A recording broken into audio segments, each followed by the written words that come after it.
رفعت عيني للسماء أرى بها شهبا تطرز الحمد لله رب العالمين والصلاة والسلام على سيد الأنبياء والمرسلين وعلى آله وأصحابه أجمعين সম্মানিত দর্শক শ্রোতা, আসসালামু আলাইকুম ওয়া রাহমাতুল্লাহি ওয়া বারাকাতুহু। আমাদের আজকের আলোচ্য বিষয় ঈমান। আমরা এখানে ঈমানের গুরুত্ব, তাৎপর্য ও ঈমানের পরিচিতি সম্পর্কে আলোচনা করব ইনশাআল্লাহ। প্রথমেই আসা যাক শব্দ পরিচিতি।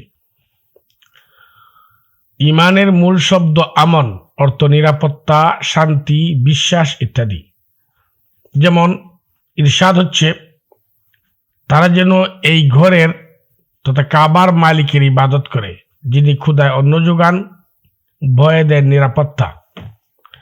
এখানে ভয়ে নিরাপত্তা দেওয়ার অর্থে ব্যবহৃত হয়েছে ওয়া আমানাহুম মিন খাউফ, সূরা কুরাইশ আয়াত নম্বর 4। সূরা ইউসুফের 17 নম্বর আয়াতে উল্লেখ আছে, ইউসুফ আলাইহিস সালামের ভাইয়েরা বাপকে বলল, আমরা সত্য বললেও আপনি বিশ্বাস করবেন না। এখানে ঈমান শব্দটি বিশ্বাসের অর্থে ব্যবহৃত হয়েছে। আসুন এবার জেনে নেই ঈমান কাকে বলে। অন্তরে অবিচল আস্থা ও বিশ্বাস, মুখের স্বীকৃতি এবং কাজে বাস্তবায়নকে ঈমান বলে। ঈমানের এই সংজ্ঞা মিশকাতুল মাসাবের সরা মিরকাতের 116তম পৃষ্ঠায় উল্লেখ হয়েছে। শুধু মুখের কথা ঈমান হয় না, ঈমান অন্তরের ব্যাপার। ঈমানের অবস্থান অন্তরে। ঈমান বাহ্যিকভাবে দেখা যায় না। অন্তরে অবিচল আস্থা ও বিশ্বাস না থাকলে শুধু মুখের কথা ঈমান হয় না। যেমন সূরা বাকারার 8 নম্বর আয়াতে ইরশাদ হচ্ছে, কিছু মানুষ এমন আছে যারা বলে আমরা আল্লাহ ও আখিরাতে ঈমান এনেছি। আসলে এরা মুমিন নয়, এরা আল্লাহ ও মুমিনদের সাথে প্রতারণাকারী। সূরা হুজরাতের 14তম আয়াতে ইরশাদ হচ্ছে, বেদুইনরা বলে আমরা ঈমান এনেছি। বলে দাও তোমরা ঈমান আনোনি, ঈমান এখনো তোমাদের অন্তরে প্রবেশ করেনি, বরং তোমরা বলো আমরা ইসলাম গ্রহণ করেছি। এই দুইটি আয়াতের আলোকে বোঝা গেল যে শুধু মুখের কথায় ঈমান হয় না, ঈমান অন্তরে প্রবেশ করতে হয়, অন্তরে ঈমানের অবস্থান নিতে হয়। আখিরাতের মুক্তির সনদ একমাত্র ঈমান তথা দৃঢ় বিশ্বাস।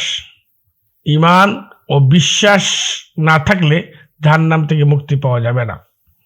সূরা বাকারার 1 থেকে 4 আয়াতে উল্লেখ আছে, আলিফ লাম মিম, ওই কিতাবটিতে সন্দেহের অবকাশ নাই, হেদায়েত মুত্তাকিদের জন্য, যারা অদৃশ্যে ঈমান রাখে, নামাজ কায়েম করে আর আল্লাহর দেওয়া সম্পদ তার পথে খরচ করে, যারা তোমার প্রতি ও ইতিপূর্বে নাজিলকৃত সকল বিষয় ঈমান রাখে আর আখিরাতে দৃঢ় বিশ্বাসী। একজন মুসলমানের জন্য সবচেয়ে গুরুত্বপূর্ণ কাজ হলো নিজের ঈমানকে মজবুত করা। ঈমান মজবুত করার তাকিদ দিয়ে পবিত্র কোরআনে ইরশাদ হচ্ছে, বলো আমরা ঈমান এনেছি আল্লাহর প্রতি আর যা নাজিল হয়েছে আমাদের প্রতি এবং ইব্রাহিম, ইসমাইল, ইসহাক, ইয়াকুব ও তাদের বংশধর নবীগণের প্রতি, আর যা দেওয়া হয়েছে মূসা, ঈসা সহ অন্যান্য নবীগণকে। আমরা সকল নবীকে সমানভাবে বিশ্বাস করি, কাউকে আলাদা করি না, আমরা আল্লাহর অনুগত। সূরা বাকারা আয়াত নম্বর 136। সূরা আনফালের 2 আয়াতে ইরশাদ হচ্ছে, মুমিন তারাই আল্লাহর স্মরণে যাদের অন্তর শঙ্কিত হয়, যাদের সামনে আল্লাহর আয়াত তিলাওয়াত করা হলে তাদের ঈমান বেড়ে যায় আর আল্লাহর উপর তাওয়াক্কুল করে। আমরা জানতে পেরেছি যে ঈমানই জাহান্নাম থেকে মুক্তির একমাত্র পথ। কিন্তু ঈমান জাহান্নাম থেকে মুক্তির পথ হতে হলে ঈমান কবুল হতে হবে, আর ঈমান কবুলের জন্য কিছু শর্ত রয়েছে। ঈমান কবুলের পূর্ব শর্ত হচ্ছে সকল প্রকার তাগুতকে বর্জন করা। যে মুসলমান তাগুতকে বর্জন করলো না সে ঈমানদার নয়, বরং মুনাফিক হিসেবে চিহ্নিত হয়ে চির জাহান্নামী হবে।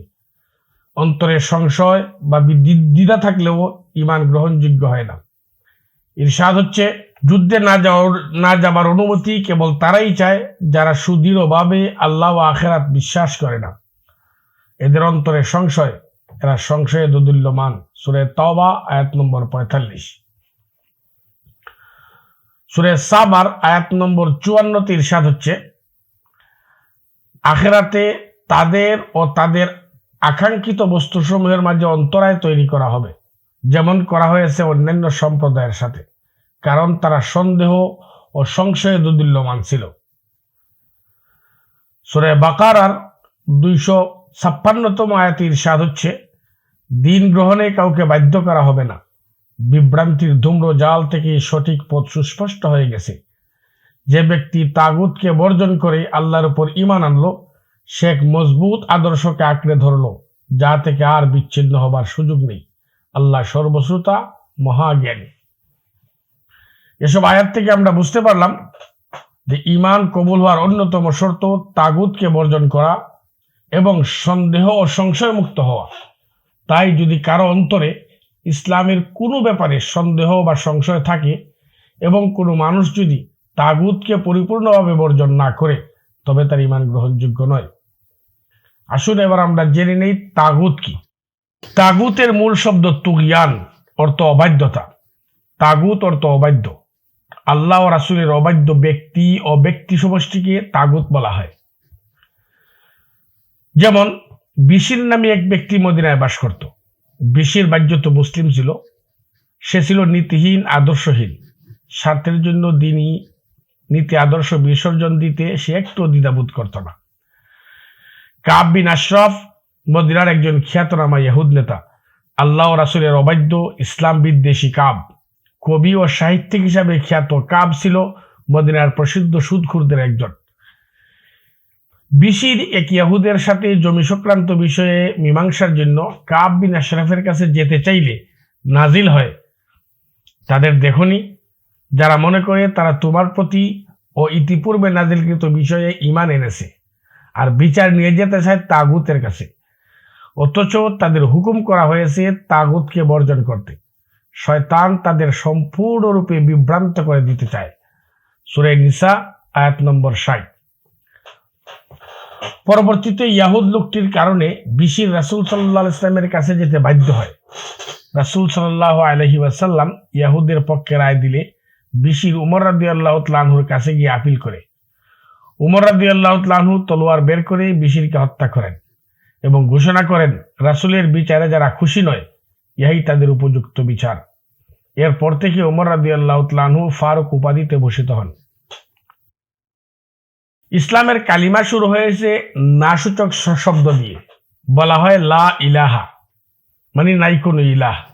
প্রথমে সকল প্রকার তাগুতকে বর্জন ও প্রত্যাখ্যান করা হয়, তারপর বলতে হয় ইল্লাল্লাহ, মানে একমাত্র আল্লাহ। তাগুত বর্জনের এই নীতি মেনেই ইসলাম গ্রহণ করতে হয়। তাই বাস্তব জীবনে এর প্রতিফলন ঘটানো ও ইহা মেনে চলা মুমিনের কাজ। অন্যথায় ওই ব্যক্তি আর মুমিন হিসাবে গণ্য হবে না, মুনাফিক হিসাবে চিহ্নিত হয়ে চির জাহান্নামী হবে। সুতরাং আমরা বুঝতে পারলাম যে ব্যক্তি বা ব্যক্তি সমষ্টি আল্লাহ ও আল্লাহ রাসূলের অবাধ্য, তারাই তাগুত। আর তাগুতকে বর্জন না করতে পারলে ঈমান গ্রহণযোগ্য হয় না।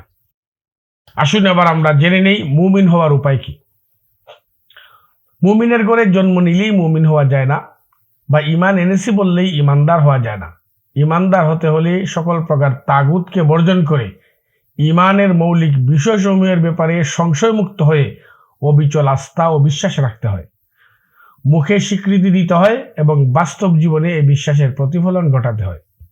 ঈমানের মৌলিক বিষয় 6টি, যথা আল্লাহর উপর ঈমান, ফেরেশতাগণের উপর ঈমান, কিতাব সমূহের উপর ঈমান, রাসূলগণের উপর ঈমান, তাকদীরের উপর ঈমান, আখিরাত ও পুনরুত্থান ঈমান। ঈমানে মুফাসসাল নামে যে কালিমাটি আমরা মুখস্থ করেছি, তাতে এই 6টি মৌলিক বিষয় শেখানো হয়েছে। সামনে এই 6টি বিষয়ের প্রতিটির ব্যাপারে আলাদা আলাদাভাবে আমরা আলোচনা করব ইনশাআল্লাহ। সম্মানিত দর্শক শ্রোতা, ঈমান সম্বন্ধে আমরা এতক্ষণ যে বক্তব্য শুনলাম, এবার আসুন এর সারসংক্ষেপ জেনে নিই। ঈমান অর্থ অবিচল আস্থা ও বিশ্বাস। অন্তরে বিশ্বাস, মুখে স্বীকৃতি ও কাজে বাস্তবায়নকে ঈমান বলে। ঈমান অন্তরের ব্যাপার, ঈমান দেখা যায় না। অন্তরে বিশ্বাস না থাকলে শুধু মুখের কথা ঈমান হয় না। ঈমান জাহান্নাম থেকে মুক্তির সনদ। একজন মুসলমানের জন্য সবচেয়ে গুরুত্বপূর্ণ কাজ হলো নিজের ঈমানকে মজবুত করা। ইমান কবুলের পূর্ব শর্ত হচ্ছে সকল প্রকার তাগুতকে বর্জন করা। যে মুসলমান তাগুতকে বর্জন করলো না সে মুমিন নয়, মুনাফিক। আর মুনাফিক চির জাহান্নামী। অন্তরে সংশয় বা দ্বিধা থাকলেও ইমান গ্রহণযোগ্য হয় না। আল্লাহ ও রাসূলের অবাধ্য ব্যক্তি ও ব্যক্তি সমষ্টিকে তাগুত বলে। পবিত্র কোরআনে মদিনার খ্যাতনামা কবি, সাহিত্যিক, সুদখুর কাব বিন আশরাফকে তাগুত বলা হয়েছে। জমি সংক্রান্ত মামলা নিয়ে কাবের কাছে যেতে চাওয়ার কারণে পবিত্র কোরআনে বিশির নামী এক ব্যক্তির নিন্দাবাদ করা হয়েছে। তার ইমান মূল্যহীন হয়ে সে মুনাফিক হয়ে গেছে। মুমিনের ঘরে জন্ম নিলেই মুমিন হওয়া যায় না, বা ইমান এনেছি বললেই ইমানদার হওয়া যায় না। ইমানদার হতে হলে সকল প্রকার তাগুতকে বর্জন করে ইমানের মৌলিক বিষয়সমূহের ব্যাপারে সংশয় মুক্ত হয়ে অবিচল আস্থা ও বিশ্বাস রাখতে হয়। মুখে স্বীকৃতি দিতে হয় এবং বাস্তব জীবনে এ বিশ্বাসের প্রতিফলন ঘটাতে হয়। ইমানের মৌলিক বিষয় 6টি: আল্লাহর উপর ইমান, ফেরেশতাগণের উপর ইমান, কিতাবসমূহের উপর ইমান, রাসূলগণের উপর ইমান, তাকদীরের উপর ইমান, আখিরাত ও পুনরুত্থানে ইমান। ইনশাআল্লাহ আমরা একটি একটি করে আপনাদের সামনে এসব বিষয় নিয়ে আলোচনা করব। এ পর্যন্ত আমাদের সঙ্গে থাকার জন্য আপনাদেরকে ধন্যবাদ। আসসালামু আলাইকুম ওয়া রাহমাতুল্লাহি ওয়া বারাকাতুহু।